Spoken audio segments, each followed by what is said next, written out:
नमस्कार। कभी सोचा है कि जिंदगी की सबसे बड़ी बड़ी चुनौतियों का सामना कैसे किया जाए? चलिए आज हम अवध ओझा सर से प्रेरणा लेकर एक ऐसे ही जबरदस्त फ्रेमवर्क को समझते हैं जो हमें कामयाबी की राह दिखा सकता है। तो शुरुआत एक बहुत ही सरल लेकिन बहुत ही गहरी बात से करते हैं। सपना जितना बड़ा होगा ना, चुनौती भी उतनी ही बड़ी होगी। ये तो एक तरह से यूनिवर्सल नियम है कि नहीं? मतलब किसी की महत्वाकांक्षा का पैमाना ही ये तय करता है कि रास्ते में मुश्किलें कितनी बड़ी आने वाली हैं। अब ये चार्ट देखिए, ये इस बात को बिल्कुल साफ कर देता है। मान लीजिए लक्ष्य चपरासी बनने का है, तो चुनौती करीब 10%। अगर एक अधिकारी बनना है तो ये बढ़कर 40% हो जाती है। और अगर सपना प्रधानमंत्री बनने का है तो फिर चुनौती 90% तक पहुंच जाती है। मतलब सीधी सी बात है, जिम्मेदारी जितनी बड़ी, इम्तिहान भी उतना ही बड़ा। तो सवाल ये है कि इस बड़ी चढ़ाई के लिए किस तरह की सोच, कैसी मानसिकता चाहिए? चलिए दिमाग की 4 जरूरी खूबियों को समझते हैं, और इन्हें समझने का सबसे अच्छा तरीका है फिल्म 3 इडियट्स का वो किरदार रेंचो। तो आखिर एक कामयाब दिमाग असल में दिखता कैसा है? वो कौन सी बातें हैं जो उसे बाकियों से एकदम अलग खड़ा कर देती हैं? चलिए एक एक करके उन 4 खासियतों को जानते हैं। पहली और शायद सबसे जरूरी चीज वो है जिज्ञासा। मतलब ये जानने की जिद कि कोई चीज क्यों है। याद है फिल्म में जब रैंचो ने पूछा था कि भाई स्पेस में करोड़ों का पेन ले जाने से अच्छा पेंसिल क्यों नहीं इस्तेमाल कर सकते? बस यही वो क्यों है जो एक कामयाब दिमाग की असली ताकत होती है। दूसरी खूबी है एप्लीकेशन, मतलब जो सीखा है उसे असल जिंदगी में इस्तेमाल करने की कला। सिर्फ किताबी बातें रट लेना काफी नहीं होता।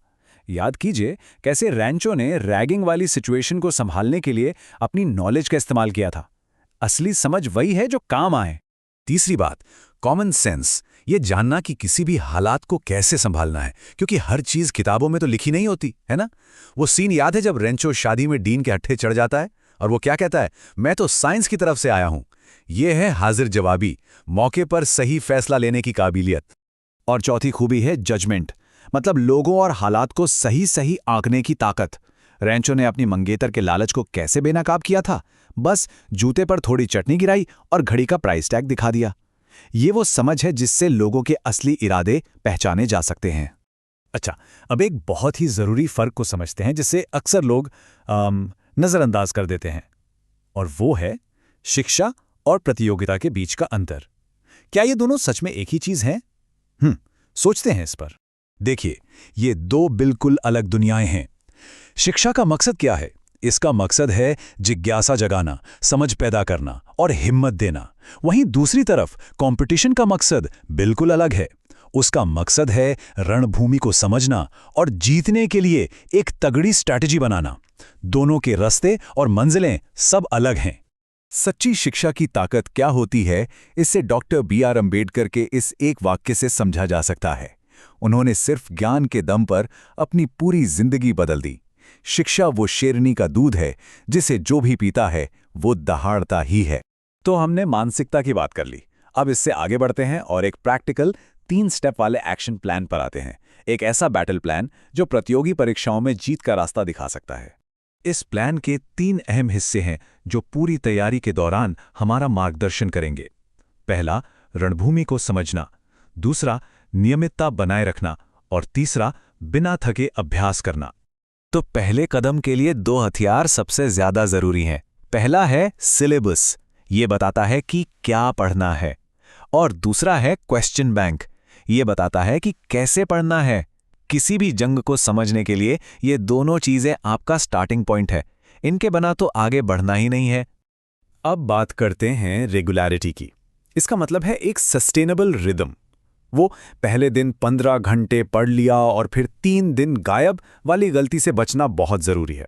इसकी जगह 3+3 का फॉर्मूला अपनाइए। मतलब 3 घंटे क्लास का काम और उसके बाद 3 घंटे उसे पचाने का काम, जिसमें होमवर्क, रिवीजन, डिस्कशन सब आ गया।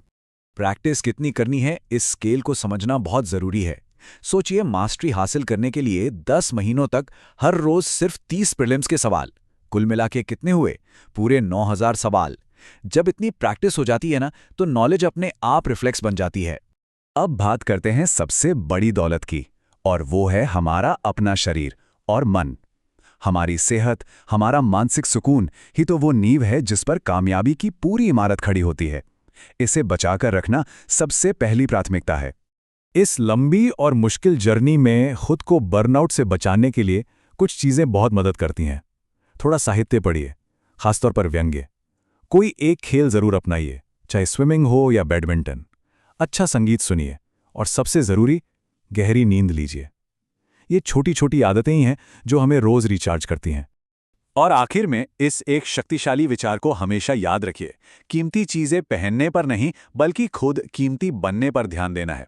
असली वैल्यू बाहरी चीज़ों में नहीं बल्कि हमारे अंदर के विकास में है। और यही इस पूरी बातचीत की सबसे बड़ी सीख है।